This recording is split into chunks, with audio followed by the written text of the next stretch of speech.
რას უკავშირდება იანვარში რუსეთში ღვინის ექსპორტის შემცირება და როგორ უნდა მოხდეს საექსპორტო ბაზრების დივერსიფიკაცია. ამ და სხვა თემებზე რამდენიმე წუთში გიყვებით.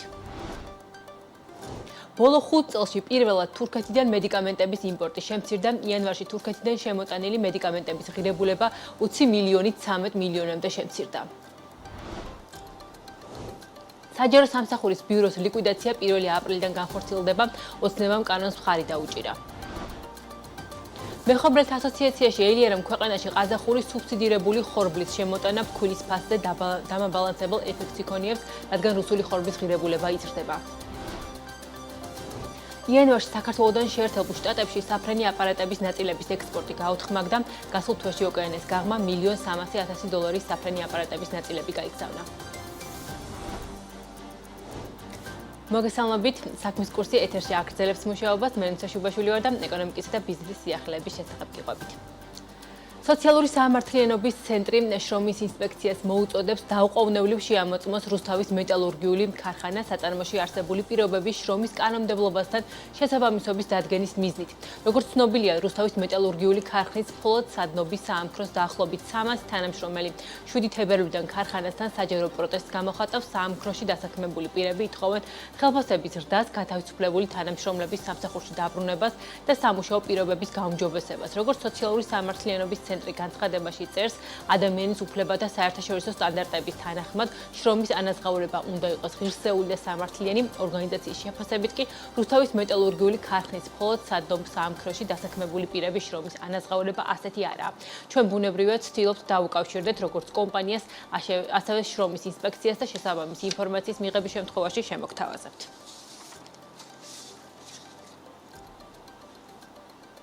იანვარში საქართველოდან ღვინის ექსპორტი შემცირდა. წლის პირველ თვეს საქართველოდან დაახლოებით $13 მილიონი ღირებულების 4,243,000 ლიტრი ღვინო გავიდა ექსპორტზე. საქმის მონაცემებით ექსპორტის მიღებული შემოსავალი ამ პერიოდში 28%-ით, გაყიდული საქონლის მოცულობა კი 34.9%-ით შემცირდა. იანვარში ღვინის ექსპორტის კლების განმაპირობებელ ფაქტორად რუსეთში შემცირებული გაყიდვებია. 2025 წლის დასაწყისში საქართველოდან რუსეთში $6,982,000 ღირებულების 2,5 მილიონი ლიტრი ღვინო გავიდა, რაც გასული წლის ექსპორტს დაახლოებით 48%-ით ჩამორჩება. ამ მიმართულებით გაყიდვების კლების მიუხედავად, რუსეთი ქართული ღვინის საექსპორტო ქვეყნების რეიტინგში კვლავ პირველ ადგილს იკავებს. ექსპერტების ნაწილის შეფასებით, იანვარში დაფიქსირებული კლება რუსეთში გასული წლის მაისიდან იმპორტირებულ ალკოჰოლური სასმელის ზოგიერთ სახეობაზე, მათ შორის ღვინოზე, აქციზის 3-ჯერ გაზრდას უკავშირდება. ისინი არ გამორიცხავენ, რომ აქციზის გაზრდამდე კომპანიებმა რუსეთში დიდი რაოდენობით ღვინო გაიტანეს. რუსეთმა გადადა აქციზის გადასახადი და რეკორდული მაჩვენებელი გავიდა ზუსტად მაგ პერიოდში. ანუ ძველი აქციზით გაიტანეს წარმოებულება ღვინოები რუსეთში და გარკვეული მარაგები შეიქმნა რუსეთში, რომელსაც ალბათ ეხლა ნელ-ნელა ყიდიან. ამას ემატება ის ფაქტიც, რომ წინა საახალწლო გადაზიდვების ისტორიულად ყველაზე მაღალი არის და შესაბამისად იანვრის მონაცემებიც აქედან გამომდინარე უფრო დაბალი არის ხოლმე ვიდრე წელიწადის სხვა თვეებში რა. თუმცა მინდა ვთქვა, რომ როდესაც შენი დარგი დამოკიდებულია 70%-ით ერთ ბაზარზე, ხო? მე ვფიქრობ, რომ ძალიან სკრუპულოზური კვლევა უნდა კონდეს გაკეთებული, როგორც მინიმუმი ამ ბაზრის რა ღვინოები გადის, რა სახეობები გადის, რა საფასო სეგმენტში გადის და ყველა ესეთი რყევები, ასე ვთქვათ, ზრდა იქნება ეს თუ შემცირება იქნება, ეს ძალიან დეტალურად უნდა იყოს შესწავლილი. არის ხალხი, ვინც თulis, რომ არ უნდა ვიყოთ რუსეთის ბაზარზე დამოკიდებული, თუმცა რუსეთთან ვაჭრობა არ უნდა შევწყვიტოთ და მე ვთქვათ ვეთანხმები იმას, რომ რუსეთის ბაზარზე არის მარტო ქართველი ღვინის მომხმარებელი, ხარისხიანი ღვინის მომხმარებელიც მათ შორის. თუმცა არის მეორე კატეგორია, რომელიც ცოტა რა ქვია, პესიმისტურად უყურებს სხვა ბაზრებს და რომელიც ამბობს, რომ რუსეთის ბაზრის გარეშე ჩვენ შანსი არ გვაქვს და ასე შემდეგ. ამას არ ვეთანხმებით, იმიტომ რომ არ არის რუსეთი ძირითადი ბაზარი არ უნდა იყოს, მიუხედავად იმისა, რომ ბოლო საბჭოთა კავშირის პერიოდში და თითქმის საუკუნე არის ამ ბაზარზე ვყიდით ქართულ ღვინოს მარტო, ჩვენ გვაქვს ძალიან დიდი პოტენციალი და აბსოლუტურად თავისუფლად შეგვიძლია, უბრალოდ მუშაობა გვჭირდება, აბსოლუტურად თავისუფლად შეგვიძლია კარგ ბაზრებზეც ვიმუშაოთ. რაც შეეხება ევროკავშირის ბაზარს, იანვარში ევროკავშირის ქვეყნებში ღვინის ექსპორტი 7.6%-ით გაიზარდა, თუმცა გადაზიდული საქონლის მოცულობა თითქმის 2%-ით შემცირებულია, რაც იმას ნიშნავს, რომ ევროკავშირის ქვეყნებში ქართული ღვინის ფასი მცირედით გაიზარდა. რა ტენდენციებია ღვინის ბაზარზე, როგორ ხვდება სექტორი 2025 წელს და როგორი უნდა იყოს ქართული ღვინის პოპულარიზაციისთვის მარკეტინგული სტრატეგია. ამ თემებზე სასაუბროთ კომპანია ასკანელის დირექტორი ირაკლი უგლავა გვერდება პირდაპირ ეთერში. მოგესალმებით ბატონო ირაკლი, დიდი მადლობა თქვენი დროისთვის და ჩართვისთვის. როგორც აღინიშნა, ვნახეთ ტენდენცია, რომ იანვარში თითქმის 50%-ით არის რუსეთის მიმართულებით ქართული ღვინის ექსპორტი შემცირებული და მოვისმინეთ შეფასებებით, რომ შეიძლება ეს მათ შორის უკავშირდება თავად რუსეთის მხრიდან გასული წლის განმავლობაში აქციზის გასამაგებას, რის გამოც შეიძლება გასულ პერიოდში დიდი რაოდენობებით პროდუქცია გაიტანეს კომპანიებმა რუსეთში. როგორი არის თქვენი შეფასება? რით შეიძლება აიხსნას ეს მონაცემი იანვარში დაფიქსირებული? მოგესალმებით, მივესალმები თქვენს მაყურებელს. რაც შეეხება კითხვას იანვრის სტატისტიკასთან დაკავშირებით ღვინის ექსპორტის.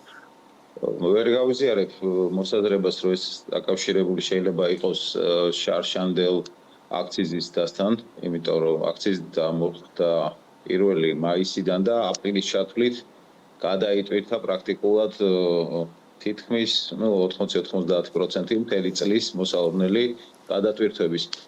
ჩვენი კომპანიის მაგალითზე რო ვთქვათ, იანვარში წლევანდელი წლის იანვარში 80%-ით მეტი მაქვს გადატვირთული ღვინო, ვიდრე 24 წლის იანვარში, ასე რომ არც ეს არ მიუთითებს იმას, რომ მე თქვა წლის განმავლობაში 80%-იანის დამექნება.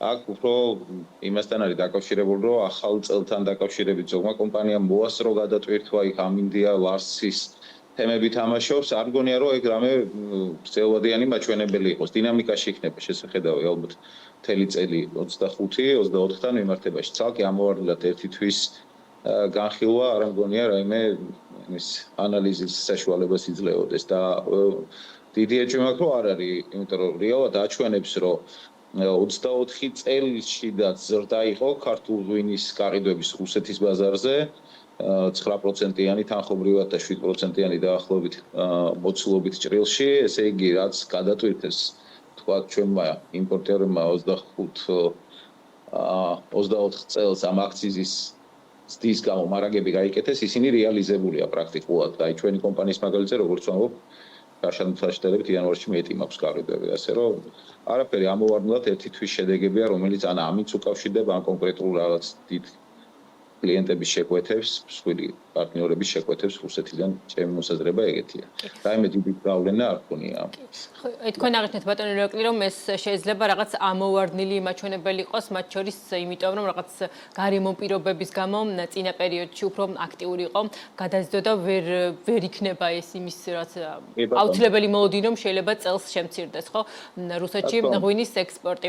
და აღნიშნეთ, რომ პირიქით თქვენ იანვარში 80%-ით გაგეზარდათ რუსეთში ექსპორტი. აი ამ ფონზე ჩვენ სულ ვსაუბრობთ ბაზრების დივერსიფიკაციის აუცილებლობაზე, რადგან მათ შორის თქვენს აღინიშნებთ, რომ გარკვეული რისკები ბუნებრივია, არაერთი რისკი ამ ბაზარს უკავშირდება. აი სხვა მიმართულებაზე რაზე გექნებათ წელს აქცენტი ღვინის ექსპორტის ნაწილში, ან რამდენად შეიძლება წელს მაინც მეტად დივერსიფიცირებული ბაზარი ვიხილოთ ღვინის ექსპორტის ნაწილში, რადგან როგორც გვახსოვს, შარშან თითქმის 70% სწორედ რუსეთის ბაზარზე მოდიოდა და როგორც თქვენ აღნიშნეთ, აი ეს იანვარში შემცირება შეიძლება სტატისტიკიდან ამოვარდნა იყოს და არა რაღაცა გრძელვადიანი ტენდენცია. კი ბატონო.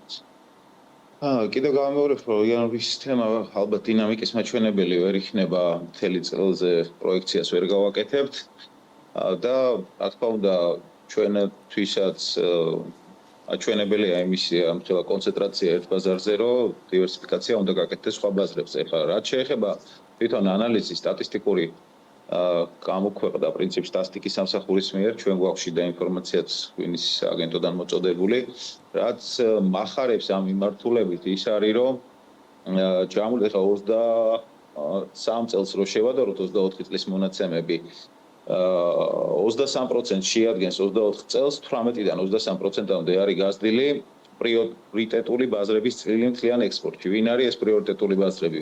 პრიორიტეტული ბაზრებია რუსეთის გარდა, ესე იგი რუსეთის გამოკლებით დანარჩენი ბაზრები, მაგრამ აი კონკრეტულად პრიორიტეტული, სადაც არის სახელმწიფოს მხარდაჭერა, ღვინის სააგენტოს მხარდაჭერა, ესე ვთქვათ, როგორც მარკეტინგული, ისე სხვა ძალისხმევა.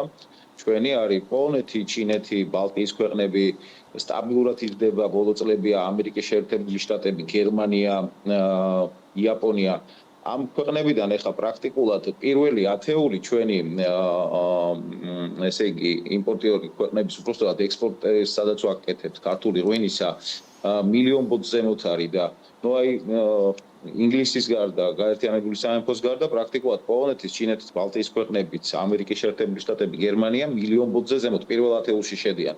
პრაქტიკულად ეს ბაზრები, რაც ბოლო წლებია სტაბილურად იზრდება, თუმცა მათემატიკური თემა არის, როცა 70% აქვს, თქვა 78% დაახლოებით, ნუ 24-ში 66% რუსეთის ბაზარს ქართული ღვინის ექსპორტში, იქ სირედი მატებაც კი პროცენტულად სხვანაირად, ესე იგი ჩვენი რომელიმე კლიენტის მცირეთის და მოცულობაში გაცილებით დიდია და პროცენტულად ამასთან ესე იგი გავლენა ექსპორტის ციფრებზე ესე იგი ისე აისახება, რომ გაცილებით დიდი არის, ანუ წილს ვერ ვამცირებთ პრაქტიკულად რუსეთის ბაზრისას ისე იზრდება გაყიდვები სხვა სტრატეგიულ ბაზრებზე მნიშვნელოვნად თითქოს პროცენტულად, მაგრამ მოცულობაში ეს დიდი არ არის და ეს პროპორცია ვერ იცვლება ისე როგორც ჩვენ გვინდა. დიახ, აი რა უნდა გაკეთდეს იმისთვის, რომ ისე როგორც თქვენ გვინდათ, ისე შეიცვალოს, როგორც თქვენ გინდათ, რომ რუსეთის წილი შედარებით შემცირდეს,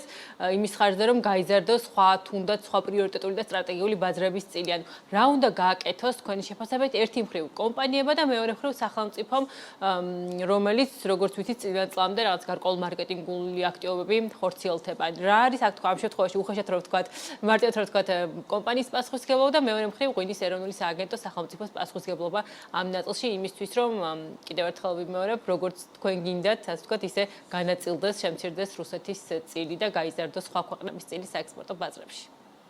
კი ბატონო, ამისთვის რაც არის მნიშვნელოვანი, კომპანიების მხრიდან არის შრომა და ძალისხმევა ის, რომ რუსულ ბაზარზე ესე ვთქვათ, გენერირებული თანხები სწორად იყოს გამოყენებული, ესე იგი ბაზრების დივერსიფიკაციისთვის.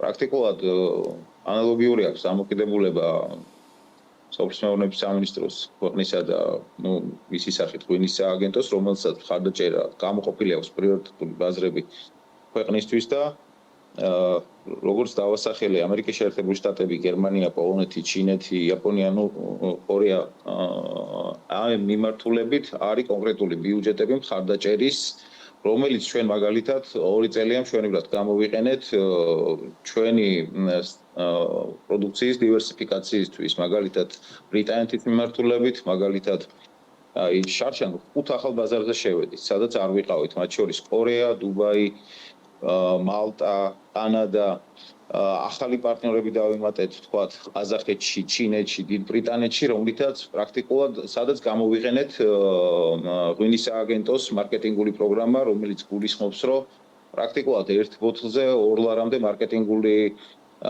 დახმარების მიღება იყო შესაძლებელი, თუ წინა წელთან შედარებით გაზრდიდი, ეს მათემატიკურად რაღაც კოეფიციენტებით ითვლება, თუმცა სადღაც ლარიდან 2 ლარამდე შეგეძლო მარკეტინგული მხარდაჭერა თითო ბოთლის რეალიზაციაზე მიგეღო. ამან მოგცა ის საშუალება, რომ სადღაც ბრიტანეთში შარშან 79%-ით გავზარდეთ ჩვენი გაყიდვები. თუმცა იქედან გამომდინარე, რომ სასტარტო გაყიდვები იყო პირობითად 50,000 ბოთლი, ეს 79% რა იქნება მისი, ვთქვათ, გაყიდე 90,000 ბოთლი. ანუ ჯამურად ეს 40,000 ბოთლია, რაც 3 კონტეინერია და ჯამურ ციფრებში დიდ წილს არ თამაშობს ამას ვამბობ. თუმცა რაც მახარებს ახლა 24 წლის შედეგებში, სწორედ ამით დავიწყე და ეს აღნიშნე, რომ აი ამ პრიორიტეტული ბაზრების წილი პროცენტულად გაყიდვებში გაზრდილი არის წინა წელთან შედარებით 5 ერთეულით, 5 პუნქტით. 18% იყო 23 წელში, 23%-ია გასული 24 წლის შედეგებით. ეს ნიშნავს, რომ კომპანიები ამ ხრივ მუშაობენ.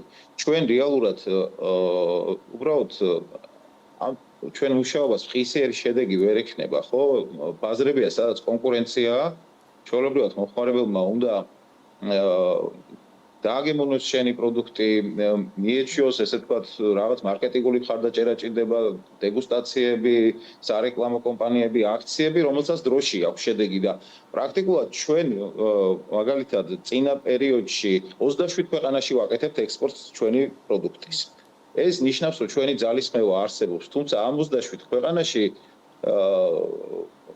პრაქტიკულად ყველა ბაზარზე არის დეტალურად სამუშაო ჩვენ პარტნიორებთან, მხარებელთან, რომ ეს გაყიდვები გაიზარდოს. კი, თქვენ თქვით, რომ აქტიურად მუშაობთ, აი ხომ არ ფიქრობთ, რომ რაიმე თქო მიდგომა უნდა შეცვალოს, მაგალითად ღვინის ეროვნულმა სააგენტომ კიდევ უფრო ან მეტი თანხა დაიხარჯოს ამ ბაზრებზე ჩვენი ქართული ღვინის პოპულარიზაციისთვის, ან უფრო რაღაცნაირად სხვანაირი მიდგომა არის სტრატეგია, რომ შედარებით სწრაფად ვნახოთ ეს შედეგი. თქვენ თქვით, რომ რაც გამოიყენეთ, დაგეხმარეთ მარკეტინგული აქტივობები ამ მიმართულებით, რომ დივერსიფიცირება მოგეხსნათ სხვა ბაზრებზე, მაგრამ აი როგორ ფიქრობთ, თქვენი კომპანიის გადმოსახედიდან მეტი აქტივობა ხო არ არის სახელმწიფოს მხრიდან საჭირო ამ ნაწილში, ან განსხვავებული მიდგომები? კი ბატონო. მოკლედ, მოდით ესე ვთქვათ, ორივე მხარე ღვინის სააგენტო სახელმწიფოც, ესე იგი ღვინის სააგენტოს სახით და ჩვენაც კომპანიები სწავლობთ და ვითარდებით. პრაქტიკულად იმ გამოცდილებას, რაც გვაქვს დაგროვილი ამ წლების განმავლობაში, ვითვალისწინებთ ხვალინდელ ნაბიჯებში. შესაბამისად, ეხლა რომ ვნახოთ ღვინის სააგენტოს სტრატეგია 25 წლის ქართული ღვინის პოპულარიზაციის გათვალისწინებულია ეს თემები, რეალურად ბიუჯეტიც გაზრდილია და მათ შორის ჩაშლილია ჩვენივრად ვთქვათ გამოფენა ფესტივალებში მონაწილეობად, რაღაც სახელმწიფო პროგრამები, რომლებიც ეხმარება კომპანიებს როგორც წარმოების სრულყოფაში, ისე იმპორტიორების მხარდაჭერის პროგრამებია, არის სხვადასხვა კვლევები, არის მარკეტინგ ამ ესე იგი პრიორიტეტულ ბაზრებზე დაქირავებულია კომპანიები, რომლებიც ქართული ღვინის პოპულარიზაციაზე მუშაობენ. უბრალოდ ყოველთვის შესაძლებლობები და ჩვენი სურვილები ერთმანეთს ესე პირდაპირ ვერ დაემთხვევა. პრაქტიკულად მაინც ვართ კონკურენტულ გარემოში ყველა ბაზარზე, მათ შორის რუსეთშიც, რომელიც გარკვეულად ყმადაღებული თემაა, მაგრამ იქაც კონკურენტული ბაზარია, მომხმარებელმა რომ შენი ღვინო იყიდოს, იქაც შესაბამისად უნდა წარმოაჩინოს შენი პროდუქტი და უნდა უზრუნველყო, რომ როგორც ვიზუალური თვალსაზრისით, როგორც ხარისხობრივი გემოვნებითი თვალსაზრისით, ისე საფასო სეგმენტში სწორად იყო. ყველა ბაზარს სჭირდება ელემენტარულად მუშაობა. ამ ჩვენ გამოცდილებას ვითვალისწინებთ, ამის გათვალისწინებით გავთ ნაბიჯებს. პრაქტიკულად დავიწყეთ ყველა ბაზარზე სოციალური მედიის განვითარება. შევქმნით ასკანელის საიტები, რამოდენიმე ქვეყანაში გავაკეთეთ უკვე ჩვენს ძირითად ბაზრებზე, სადაც დიდი არის შედარებით გაყიდვები და აქტიურად ვმუშაობთ ჩვენ პარტნიორებთან ერთად ამ გაყიდვების განვითარებაზე. ბოლოს კითხავთ ბატონო ირაკლი, წლევანდელი გეგმები თქვენი როგორი არის, რა გათვლები გაქვთ, წელს რამდენად შეიძლება გააზრდოთ ექსპორტი და რა მიმართულებები იქნება თქვენთვის პრიორიტეტული, რომ არ ჩართულოთ რუსეთის ბაზარი. სად ფიქრობთ, რომ გაგეზრდებათ ღვინის ექსპორტი, რომელ ბაზრებზე აკეთებთ წელს უკვე სწორებას? კი ბატონო, როგორც გითხარით, გვაქვს ახალი ბაზრები, სადაც პირველად გაჩნდა ასკანელის პროდუქტი და იმ ბაზრებზე ვცდილობთ გაზრდას, ეგ არის ისევ დიდი ბრიტანეთი, ეგ არის ისრაელი, სადაც ახალი პარტნიორი გვყავს, ეს არის კორეა, ეს არის იაპონია, ეს არის ბრაზილია მცირე რაოდენობაა, თუმცა იქაც გარკვეულ იმას, რა ქვია, ესე ვთქვათ, ძალისხმევას ვდებთ მათ შორის მარკეტინგულზე შევთანხმდით ჩვენს პარტნიორ კომპანიასთან, რომ იქაც მივიღოთ მონაწილეობა როგორც გამოფენაში, ისე რაღაც ფესტივალი იმართება და ჩვენი გაყიდვები სტაბილურად გავზარდოთ. გაცრავად. და ყველაზე დიდი მოლოდინი რაც გვაქვს ახლა რაოდენობრივი, ეს არის პოლონეთის და გერმანიის ბაზრები, სადაც დიდი ხანია ვმუშაობთ და პოლონეთში ერთ-ერთ აი პრაქტიკულად შეკვეთა ფორმირების პროცესია ერთ-ერთ მსხვილ სავაჭრო ქსელთან, საერთოდ არ დავახსახელებ ჯერჯერობით კომერციული საიდუმლოებათან კონტრაქტი ხელმოწერილი არ არის და იმედი გვაქვს, რომ გაყიდვებს მნიშვნელოვნად გავზრდით პოლონეთში და გერმანიაში, სადაც ორივე ქვეყანაში ორ სხვადასხვა დიდ ქსელთან, საკმაოდ ცნობილ ქსელებთან არა მარტო იმ ქვეყნებში, არამედ საერთოდ სოფლიოში ცნობილ ქსელებთან აგვაქვს მოლაპარაკება დეგუსტაციის პირველი, მეორე ეტაპები ჩვენმა ღვინოებმა გაიარეს და უკვე კომერციული წინადადების დამუშავებაზე მუშაობთ. შესაბამისად ვფიქრობთ, რომ ევროპაში, ევროპულ ბაზრებზე შევძლებთ რეალურად ჩვენი გაყიდვების გაზრდას და დაგვეხმარება კიდევ უფრო დივერსიფიკაციაში ჩვენი გაყიდვების. ძალიან დიდი მადლობა, მინდა წარმატებები გისურვებთ და წლის მეორე ნახევარში მაინც შევძლოთ იმაზე საუბარი, რომ რაღაცნაირად რუსეთის წილი თუნდაც ღვინის ექსპორტის მიმართულებით შემცირდა და როგორც თქვენ აღნიშნეთ, იგივე ევროკავშირის წილი გაიზრდება და სხვა სტრატეგიული ბაზრების ამ მიმართულებით. მადლობა ჩართვისთვის, ირაკლი უგლავა. ასკანელის დირექტორი იყო ჩვენი სტუმარი და როგორც მოიცნეთ, საუბრობდით ღვინის ექსპორტთან დაკავშირებით. ასეთი იყო ამ დროისთვის საქმის კურსი. ჩვენ ერთმანეთს უკვე 17 საათსა და 40 წუთზე შევხვდებით დროებით.